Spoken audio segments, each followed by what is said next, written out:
Le Coran rapporte avec précision la vie du prophète Moïse. Tout comme il retrace le conflit entre Pharaon et les enfants d'Israël, le Coran révèle des informations précieuses sur l'Égypte ancienne. La signification de nombre de ces faits historiques a attiré seulement récemment l'attention des érudits de ce monde.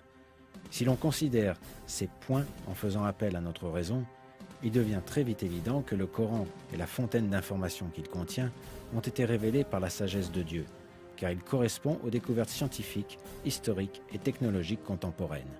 L'un des personnages dont le nom est mentionné dans le Coran, dans le contexte de Pharaon, est Haman. Il est mentionné en 6 endroits différents du Coran, qui nous informent que c'était l'un des plus proches alliés de Pharaon. Curieusement, le nom de Haman n'est jamais mentionné dans les chapitres de la Torah, se rapportant à la vie du prophète Moïse. Cette information dans le Coran est en accord avec les découvertes archéologiques faites des siècles plus tard. Jusqu'au XVIIIe siècle, les écritures et les inscriptions de l'Égypte antique ne pouvaient être décryptées. La langue de l'Égypte antique utilisait des symboles et non des mots, les hiéroglyphes, qui étaient oubliés il y a des siècles. Le mystère de ces hiéroglyphes égyptiens antiques fut levé en 1799, grâce à la découverte d'une tablette appelée la pierre de Rosette, datée de 196 avant Jésus-Christ.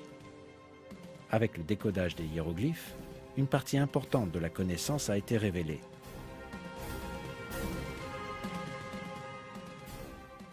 Le nom Haman était en effet mentionné dans des inscriptions égyptiennes. Cette même inscription indiquait aussi la relation très étroite qui existait entre Haman et Pharaon. Dans le dictionnaire People in New Kingdom, basé sur l'ensemble des inscriptions, Haman est mentionné comme étant le chef des carrières de pierre. Le verset coranique, décrivant l'événement relatif à la demande faite par Pharaon à Haman de construire une tour, est en conformité parfaite avec cette découverte archéologique.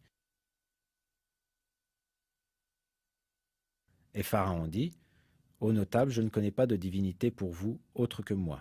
Haman, allume-moi du feu sur l'argile, puis construis-moi une tour, peut-être, alors monterai-je jusqu'au Dieu de Moïse. Je pense plutôt qu'il est du nombre des menteurs. »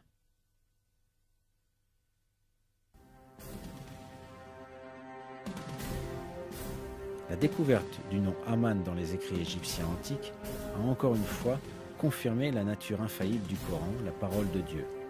Miraculeusement, le Coran nous fournit une information historique qui ne pouvait ni être détenue, ni comprise à l'époque du prophète.